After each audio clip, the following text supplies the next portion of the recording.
Good morning. BSc part second paper third botany unit second के अंतर्गत आज हम कैनोपी आर्किटेक्चर के बारे में स्टडी करेंगे। कैनोपी आर्किटेक्चर, सबसे पहले हम यह जानना चाहेंगे कि कैनोपी क्या होती है। कैनोपी को हिंदी में वितान कहते हैं। कैनोपी की परिभाषा हम जानेंगे, तो आप परिभाषा नोट करिएगा। काष्ठीय वृक्ष का वह क्षेत्र, काष्ठीय वृक्ष मतलब वुडी ट्रीज का वह क्षेत्र, वह एरिया, वह रीजन जो उसकी शाखाओं, ब्रांचेस तथा पर्ण समूह फोलियज से बनता है, उसे कैनोपी कहते हैं। तो यहाँ पे थ्री वर्ड्स का इस्तेमाल हुआ। एक तो है काष्ठीय वृक्ष, फिर आता है उसकी ब्रांचेस, फिर थर्ड आता है उसका पर्णों का समूह। तो सबसे पहले हम जानेंगे काष्ठीय वृक्ष क्या होता है। काष्ठीय वृक्ष वो होता है जो वृक्ष जिसमें एक ही मुख्य तना हो, उसे हम वृक्ष कहते हैं। वुडी जिसमें सेकेंडरी ग्रोथ हो, वो काष्ठीय वृक्ष कहलाता है। तो काष्ठीय वृक्ष का वह क्षेत्र जो उसकी शाखाओं तथा पर्ण समूह से बनता है, उसे कैनोपी कहते हैं। तो कैनोपी को सीधा रूप में हम ये कह सकते हैं कि जो प्लांट है उसकी छत है, मतलब ऊपर की जो वायवीय भाग होता है, क्योंकि जड़ें तो भूमिगत होती है, तो जड़ों से ऊपर की ओर एक तो मुख्य तना होता है और फिर उसकी शाखाएँ, उसकी जो है लीफ वगैरह ये सब आता है, ये मिल करके कैनोपी बनाते हैं। तो कैनोपी को हम साधारण भाषा में कहते हैं कि छत, ठीक है ना। अब आता है कि कैनोपी आर्किटेक्चर क्या होती है। तो प्लांट का जो ग्रोथ पैटर्न है उसकी विशिष्ट आकृति और आकार के लिए उत्तरदायी है। जो वृक्ष की जो टेक्सचर है, वृक्ष का जो बनावट है, ट्री की बनावट कैसी है, उसकी शाखन कैसी है, वो उसकी आकृति कैसी है, तो ये सब मिल करके कैनोपी आर्किटेक्चर को निर्मित करते हैं। तो कैनोपी आर्किटेक्चर में भी 3 शब्द इस्तेमाल हुए। एक तो है उसका टेक्सचर, ट्री की बनावट, फिर आता है उसका शाखन व उसकी विशिष्ट आकृति। ये तीनों मिलकर के कैनोपी आर्किटेक्चर को निर्मित करते हैं। तो कैनोपी आर्किटेक्चर टेक्सोनोमिक की दृष्टि से बहुत महत्वपूर्ण इम्पोर्टेंट पॉइंट है, क्योंकि यहाँ पर कैनोपी आर्किटेक्चर यानी कैनोपी के आधार पर हम ट्रीज की पहचान कर सकते हैं। जो फॉरेस्ट्री में जो साइंटिस्ट होते हैं, वो फॉरेस्ट्री के अंतर्गत जो है वो ट्री की पहचान कैनोपी के आधार पर दूर से ही कर लेते हैं कि भाई ये कैनोपी है तो इस प्रकार का ट्री हो सकता है। बाकी जो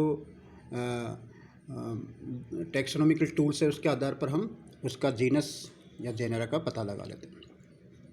अब आते हैं कि कैनोपी कितने प्रकार की होती है। कैनोपी मुख्य रूप से 7 प्रकार की होती है। इसमें देखिए, पहली प्रकार की कैनोपी है कोडेक्स और पाम लाइक कैनोपी, सेकंड है कोनिकल कैनोपी, और थर्ड है सिलेंड्रिकल एंड ऑब्लोंग कैनोपी, फोर्थ है अम्ब्रेला शेप्ड कैनोपी, फिफ्थ है राउंडेड और बुशी कैनोपी, 6 है ड्रूपिंग कैनोपी, और लास्ट 7th है पैगोडा ट्री लाइक कैनोपी। तो आज हम पहले 3 प्रकार की कैनोपी के बारे में इस लेक्चर में अध्ययन करेंगे। तो कैनोपी को बांटने का क्या आधार है, कैनोपी का 7 प्रकार किस आधार पर हुआ, वही कैनोपी आर्किटेक्चर के अंतर्गत बताया मैंने आपको कि 3 शब्दों का इस्तेमाल हुआ। एक तो है उसका ब्रांचिंग कैसी है, उसका जो लीफ का समूह कैसा है, उसका अरेंजमेंट कैसा है, पर्णों का आकार कैसा, आकृति कैसी, उस आधार पर ये 7 प्रकार की होती है। तो सबसे पहली प्रकार की कैनोपी है कोडेक्स और पाम ट्री लाइक कैनोपी। तो इस प्रकार की कैनोपी खजूर, नारियल, बोटल पाम, साइकस आदि में मिलती है। यह बहुत दूर से ही हम इस कैनोपी को पहचान लेते हैं, क्योंकि यहाँ पर जो मुख्य स्टेम है, मेन स्टेम है, वो बेलनाकार होता है और बहुत लंबा होता है। हालांकि साइकस में छोटा ही होता है, लेकिन हम ये कह सकते हैं कि भाई स्टेम जो होता है वो लंबा होता है और अनब्रांच्ड होता है, उस पर कोई शाखा ही नहीं होती है। शाखाएँ होगी तो सीधी टॉप पे होगी। अशाखित होता है, बेलनाकार होता है, और ऊपर टॉप पे उसके तने के शीर्ष पर यानी स्टेम के जो शीर्ष है उस पर एक पर्णों का एक मुकुट की तरह एक गुच्छा पा जाता है, एक क्राउन की तरह गुच्छा पा जाता है। और कभी कभार स्टेम जो है ऐसे ऐसे मतलब करुड़ भी होता है, ठीक है ना। तो नारियल, कोकोस ये काफ़ी जो है इनमें दूर से पहचान लेते हैं कि भाई नारियल का पेड़ है, कि भाई ये खजूर है। और जब इधर हम जाते हैं आसपास बूंदी में तो वहाँ पे तो खजूर खूब सारे दूर से ही पहचान में आ जाते हैं। तो ये जो कैनोपी है वो कोडेक्स कहलाती है, क्योंकि पाम में पाई जाती है इसलिए इसे पाम ट्री लाइक कैनोपी भी कह दिया। तो नारियल का बोटेनिकल नेम है कोकोस न्यूसीफेरा। तो कोकोस आप याद कर सकते हैं, कोकोस COCOS, कोकोस नारियल आ गया। एक आ गया बोटल पाम का नाम है रोइस्टोनिया, ROYSTONIA, रोइस्टोनिया। और एक साइकस तो है ये, साइकस जिम्नोस्पर्म में। और एक खजूर आ गया, खजूर का Phoenix, PHOENIX, Phoenix botanical name है।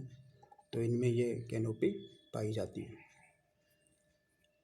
तो इसका डायग्राम वैसे तो सबने देखा ही है, फिर भी जो है डायग्राम देखिए ये इस तरह से है। ये जो दिख रहा है ना, ये कहलाती है कैनोपी, ये वाला। इसमें देखो ऊपर स्टेम पूरा अनब्रांच्ड है, ऊपर जो है एक लीफ का एक क्राउन की तरह गुच्छा पा जाता है, ठीक है। अब सेकंड प्रकार की कैनोपी है कोनिकल कैनोपी। कोनिकल से ही एकदम इससे अर्थ निकलता है कि भाई शंकु नुमा है, तो इसे शंकु नुमा कैनोपी भी कहते हैं। इनमें जो ट्री का जो आकार है वो शंकु की तरह होती है। शंकुनुमा कब बनती है? एक शंकुनुमा हम कह सकते हैं कि भाई एक ट्रायंगल, जैसे हम कहते हैं ना मैथमेटिक्स में पढ़ते हैं त्रिभुज, ट्रायंगल। तो ट्रायंगल जो है नीचे से तो उसका एरिया ब्रॉड होता है और ऊपर से नैरो होता है। तो ठीक इसी प्रकार ये भी इसकी कैनोपी भी इसी प्रकार की होती है, नीचे से तो चौड़ा होता है और ऊपर से संकरा होता है। तो नीचे चौड़ा क्यों है कि नीचे की ओर इनमें बड़ी और पुरानी शाखाएं पाई जाती है, क्योंकि इनमें शाखाओं का जो ग्रोथ पैटर्न है वो एक्रोपिटल होता है, एक्रोपिटल ऑर्डर में ये बढ़ता रहता है। तो ऊपर की जो शाखाएं वो छोटी होती है और यंग होती है, इसलिए इसी कारण इनकी आकृति शंकुनुमा हो जाती है। तो इस प्रकार शंकुनुमा होने से इसकी जो ट्री की जो हैबिट है वो एक्सक्रेंट हो जाती है। एक्सक्रेंट मतलब EXCURRENT, एक्सक्रेंट हैबिट हो जाती है। तो इस प्रकार की जो कोनिकल कैनोपी है वो सीधा आप देख सकते हो पाइनस के अंदर पाई जाती है। पाइनस जैसे हिंदी में चीड़ कहते हैं, अराउकेरिया, ये जिम्नोस्पर्म इसके एग्जाम्पल है। पाइनस है, अराउकेरिया है, थुजा है, थुजा को हम कहते हैं मोरपंखी। तो इनमें ये कैनोपी पाई जाती है। तो कोनिकल कैनोपी विशिष्ट पहचान रखता है पाइनस में, अराउकेरिया में, थुजा में। तो इसका भी अगर हम डायग्राम देखें तो ये डायग्राम आप बना सकते हैं। देखिए ये शंकुनुमा कैनोपी है, ये वाली, ठीक है ना। अब थर्ड प्रकार की कैनोपी देखते हैं। थर्ड प्रकार की कैनोपी को हम कहते हैं सिलिंड्रिकल एंड ओब्लोंग कैनोपी। नाम से पता चल रहा है कि भाई इनकी कैनोपी जो है किस प्रकार की होती है, इनका शेप कैसा होता है, सिलिंड्रिकल होता है। अब सिलिंड्रिकल एंड ओब्लोंग नाम क्यों दिया? इसका नाम देने का ये कारण है कि इनका जो इनकी जो कैनोपी में जो ट्री हैं उन ट्री का जो स्टेम है वो अधिक मोटा होता है। ट्री का जो स्टेम होता है वो अधिक मोटा होता है, और वो मोटा होता है लेकिन उसका जो साइड में जो फैलाव है वो कम होता है, ठीक है ना। साइड में जो फैलाव होता है, लंबाई तो अधिक है लेकिन साइड में फैलाव कम है, ठीक है ना। साइड में फैलाव कम होने का कारण ये जो ट्री है ये किस प्रकार की आकृति ग्रहण कर लेता है, सिलिंड्रिकल आकृति ग्रहण कर लेता है। तो इस प्रकार की कैनोपी किस में पाई जाती है? तो इसमें आपको दो नाम जरूर याद रखने हैं। एक तो है कटहल का बोटेनिकल नेम है आर्टोकार्पस, और एक है बिग्नोनिया, जिसे हम ट्यूलिप वृक्ष कहते हैं, बिग्नोनिया। तो आप कम से कम दो नाम नहीं तो एक नाम तो याद ही कर लो, कटहल, भूलना नहीं है। आर्टोकार्पस इसका बोटेनिकल नेम है, आर्टोकार्पस। जितनी भी कैनोपी है उसमें कम से कम एक एग्जाम्पल आपको ज़रूर लिखना है। वैसे तो दो लिखो लेकिन एक एग्जाम्पल तो ज़रूर लिखना है, ठीक है ना। और डायग्राम भी बनाना है। तो जैसे कोडेक्स में आपने, कोडेक्स तो बहुत आसानी से आपको कई सारे प्लांट के नाम याद रहेंगे आपको, नारियल, खजूर और पाम, ठीक है ना। और कोनिकल में भी आप लिख सकते हो पाइनस, अराउकेरिया, थुजा, लेकिन पाइनस तो आप ज़रूर लिख ही सकते हैं, याद भी हो जाएगा आसानी से। कोडेक्स में भी नारियल, खजूर लिख सकते हैं, लेकिन इनका बोटेनिकल नेम भी लिखो साथ में। और बेलनाकार में आ गया कटहल, आर्टोकार्पस। तो यह जो सिलेंड्रिकल ओब्लोंग कैनोपी, इसमें जो मुख्य तना है वो लंबा होता है, लेकिन उसका साइड में फैलाव कम होने के कारण ये वृक्ष बेलनाकार आकृति ग्रहण कहलाता है। और इसमें ब्रांचिंग जो होती है वो मोनोपोडियल और सिम्पोडियल दोनों प्रकार की हो सकती है। लेकिन जो पहले जो कॉनिकल कैनोपी थी उसमें ब्रांचिंग एक ही प्रकार की होती है, वो मोनोपोडियल, ध्यान रखना मोनोपोडियल ही होती है। लेकिन इसमें मोनोपोडियल भी होती है और सिम्पोडियल भी होती है। ये इंपॉर्टेंट पॉइंट है। इसका भी डायग्राम देख लेते हैं। ये देखिए, ये सी डायग्राम है ना, ये कहलाती है सिलेंड्रिकल और ओब्लोंग कैनोपी। इसके पास में एक राइट में डायग्राम दिया गया है, डी डायग्राम। डी डायग्राम और सी और डी में देखिए काफ़ी भिन्नता दिखाई दे रही है। सी ऊंचा है और इसका साइड में फैलाव कम है, जबकि डी में ऊपर बराबर है फैलाव, जितना लंबा है उतना ही साइड में भी फैलाव है। और ये छतरीनुमा एक छतरीनुमा संरचना ग्रहण कर लेता है, लेकिन सी में ऐसा नहीं है। तो डी जो कैनोपी है वो हम अगली बार पढ़ेंगे, तो वो छतरीनुमा ही अम्ब्रेला शेप्ड कैनोपी ही है। और सी, ए, बी, सी और डी, तो चारों में देखिए दूर से ही पहचान लेते हैं कि भाई ये कैनोपी किस प्रकार की। तो ए तो आपको बताया था खजूर में कोडेक्स, और बी जो है कॉनिकल, और सी आ गया इसमें सिलेंड्रिकल ओब्लोंग, और डी आ गया अम्ब्रेला शेप्ड कैनोपी। तो इस प्रकार कैनोपी के आधार पर हम बड़े बड़े ट्रीज जो होते हैं उनकी हम आसानी से पहचान कर लेते हैं।